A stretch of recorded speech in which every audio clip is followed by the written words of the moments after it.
Estamos hablando de más de 15,000 casas del Infonavit hasta ahora, más los datos que van a ir saliendo, porque hoy se vuelve en la mañana a tocar este tema, desalojadas de manera injusta. 15,000 casas, imagínense.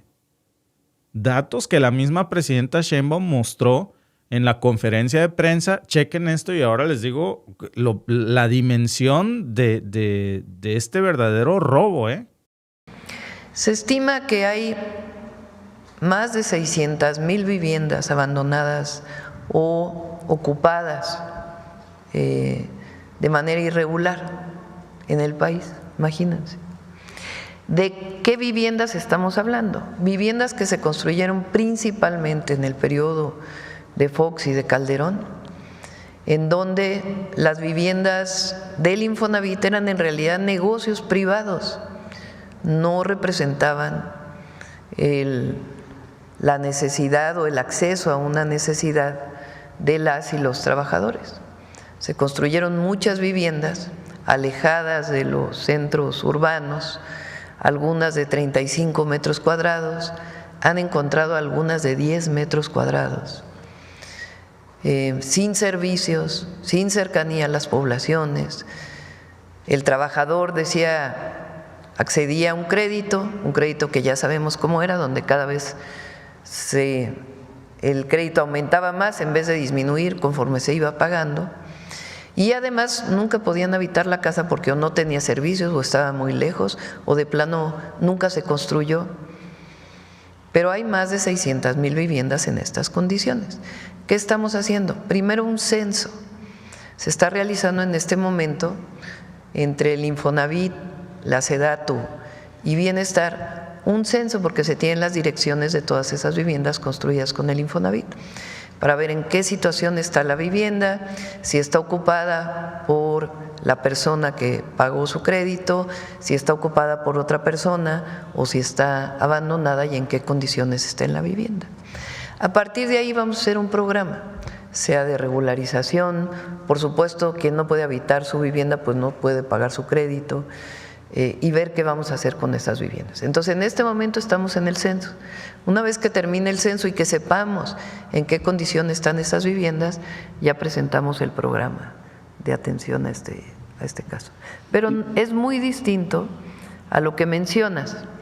El otro tema es el tema de posibles o presuntos delincuentes que se adueñan de una vivienda que ocupa una familia, que por alguna razón a lo mejor no está ocupada y la están rentando y hay momentos en que está sola o alguna otra condición de este tipo.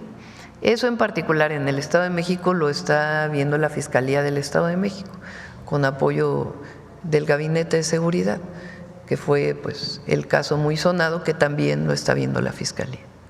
De esas 600,000, ¿se tiene una idea de cuántas serían en el Estado de México? No si hay. Quieren, esperamos a que lo presente ya el Infonavit, el programa, junto con Edna Vega, la secretaria de SEDATU, para que puedan conocer exactamente todos los que nos escuchan en qué condiciones están las viviendas, qué es lo que va a pasar con el censo y qué se está previniendo. Y más allá de conocer el número de las que están invadidas, ¿alguna acción de gobierno en contra de estos grupos de la delincuencia organizada que sí están invadiendo? Eso tiene que verse con las fiscalías, porque es distinto el caso de las 600,000 viviendas, porque no necesariamente es un delincuente que fue y ocupó una vivienda, sino una persona con necesidad de vivienda o una familia que lo ocupó. Aunque pueda ser un acto que no parece legal, es una condición distinta a una banda que se dedique a despojar de viviendas a las personas. Es distinto el fenómeno, más allá de si tiene un asunto penal o no.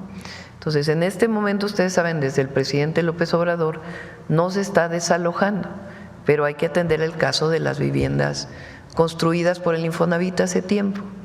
El otro caso de despojo se atiende a través de las fiscalías. Imagínense, 600,000 casas del Infonavit. Y como dice la presidenta, distintos escenarios, ¿no? Escenarios en donde hubo un fraude masivo, se quedaron miles de casas construidas que nunca se terminaron por una cuestión de fraude, Y bueno, el más claro ejemplo, Omex. Yo no sé si sigue existiendo. Esa empresa, de verdad, se los digo por experiencia propia. Si ustedes me preguntan qué opino de Omex, es una basura. Es una empresa que deberían de ir a la cárcel.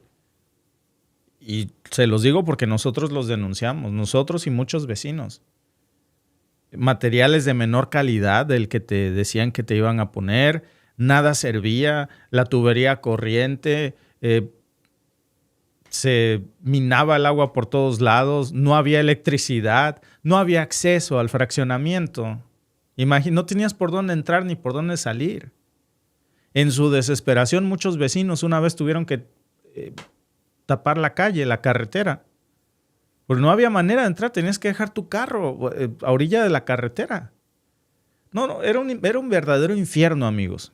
Ahora, imagínense, de estas 600,000, pues no nada más hay otras cosas que son igual de indignantes, ¿eh? Porque no nada más está el tema de la invasión, que eso es delicado, porque imagínate, tú te haces de tu casa Infonavit, no te puedes ir a vivir ahí porque resulta que no hay servicios, no tienen cómo entrar a las casas o no han puesto el agua o la luz, pues no puedes irte a vivir. Y a ti te prometieron que la casa iba a estar lista. Mentira. ¿Cómo te vas a bañar? Y ya cuando por fin ahí vas y la casa está invadida. Ese es un tema. El otro tema, por supuesto, que es, pues, por lo menos ahí tienes la esperanza de un litigio, a ver si algún día lo sacas. Pero el otro tema, amigos, más terrible todavía, es que tú estás en esa casa y un día llegas y te desalojan. Porque hay todo un cártel inmobiliario que resulta que estaba en contubernio con notarios, con jueces, con magistrados, con policías, para despojarte de tu propia casa. Te robaban la identidad. No, es que usted la vendió. Yo, ¿cuándo la he vendido? No, sí usted. Y con un tipo que ni se parece a ti, con una credencial falsa que tiene tu nombre, fue ante un notario que está metido hasta las chanclas. Vendieron esa casa. Dicen, fíjense nada más. Y luego el Infonavit, que ya ven ustedes cómo era antes. Dice Hugo, yo llevo 17 años pagando la casa y la he pagado casi 4 veces el préstamo. No, eran préstamos imposibles de pagar. Dice Cristian Kadirov, eso sí pasó aquí en Puebla, en un fraccionamiento llamado Valle de San Miguel, que aunque tú dieras tu pago, digamos 12 meses pagados, te decían, pago 5 meses y por deuda pagó 5 meses y por deuda se las quitaron. Aun cuando tú estabas regularizado en tus pagos, tú no debías nada, porque a ti todo te lo descontaban de tu trabajo, de tu nómina.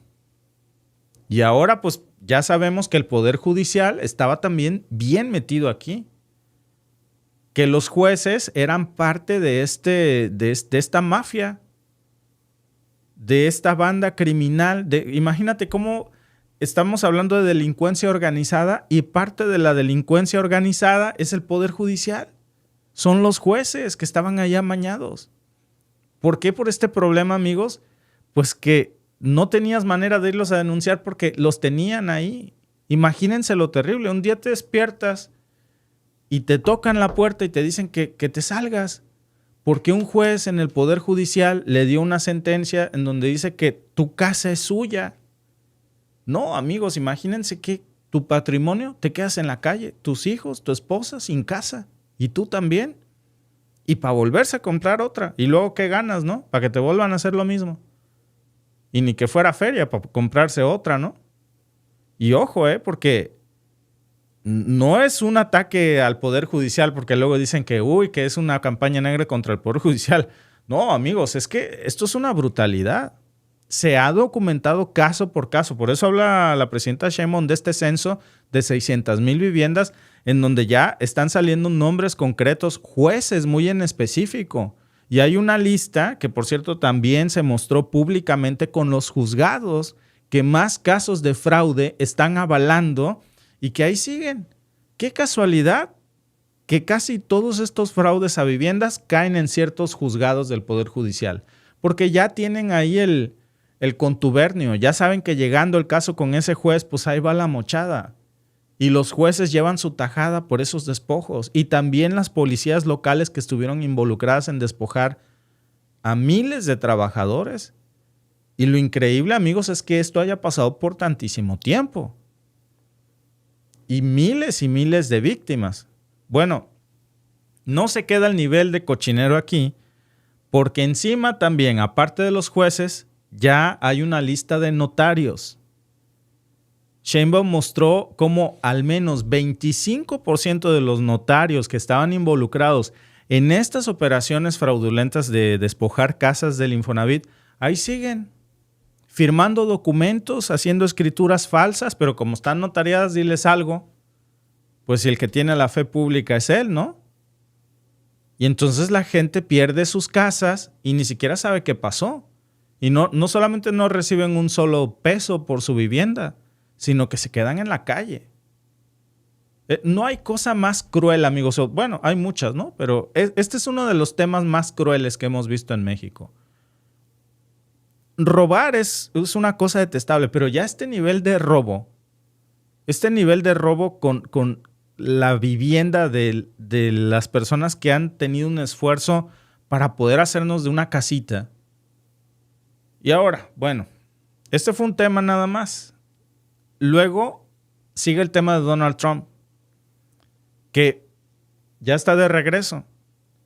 Vuelve a anunciar tarifas a los productos mexicanos, según él, para castigar a México por no ceder a sus caprichos migratorios. Nunca estamos a salvo con Trump, ¿eh? Nada más que aquí viene algo interesante.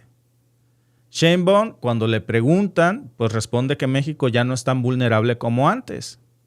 Y muestra que gracias a la diversificación comercial que ahora tiene México, especialmente hacia Europa y Asia, pues este tipo de amenazas ya no tienen el mismo efecto. Trump se encabrona, porque esa es la realidad, y entonces sale a decir, la presidenta Sheinbaum le tiene miedo al narco y bla, bla, bla. Y luego la pregunta es, bueno, yo no soy presidente, ¿verdad? Pero dime si tú que me escribes no les tienes miedo. Bueno, no hablamos de un nivel presidencial ni de gobierno, sino a nivel persona. Pues claro, ¿por qué? Pues porque esos tipos están fuertemente armados, con armas de uso exclusivo del ejército de los Estados Unidos que se las venden a los cárteles mexicanos. Trump se molesta, carga contra México y ahora no nada más eso. Se molestó muchísimo porque ayer precisamente el peso mexicano se volvió a fortalecer en los mercados y le vuelve a ganar terreno al dólar. Entonces, claro, está que no lo calienta ni el sol. ¿Por qué? Pues porque los mercados ya están entendiendo que todas estas amenazas de Trump pues son el petate del muerto, que México ya no depende solamente de los Estados Unidos. Y eso, amigos, es clave para entender pues la nueva posición que ahora tenemos frente al mundo. Se molesta también Trump porque en esta mañanera, en la de ayer, pues, luego vamos a analizar la de hoy, le saca un trapito al sol a los Estados Unidos Claudia Sheinbaum. A pregunta expresa de una reportera sobre el tema del huachicol y cómo ahora que ya se está siguiendo el hilo, se sabe que toda esa gasolina robada, mucha iba a parar a los Estados Unidos.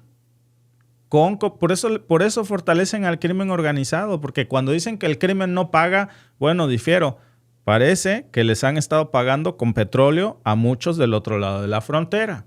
Vean ustedes nada más lo que dice Sheinbaum a pregunta explícita de una reportera. Aquí, sí. Okay. De aquí nos vamos.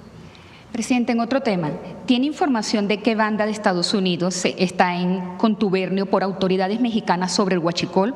¿Cómo se va a trabajar estos desafíos de organizaciones criminales dedicadas al contrabando? ¿Y cómo está esta seguridad en las aduanas? Se está haciendo un trabajo muy importante de colaboración, de coordinación y también de atención al fenómeno del huachicol. Yo quisiera esperar a que se presentara completo antes de adelantarlo. Tiene que ver con entrada de combustibles a través de puertos y fronteras, que algunos ya se mencionaron en su momento, se dio la noticia, cómo fue este vínculo, cómo es que se dio, etcétera, etcétera. Y hay mucha coordinación con las distintas instituciones del gobierno de los Estados Unidos. Entonces ya en su momento vamos a presentarlo completo, en este momento pues está en proceso de investigación. Gracias por vernos. Si te ha gustado este clip, síguenos en vivo para ver nuestro programa completo de lunes a viernes en nuestros canales de YouTube y Facebook. Suscríbete, comparte con tus amigos y déjanos tus comentarios. Te esperamos en vivo.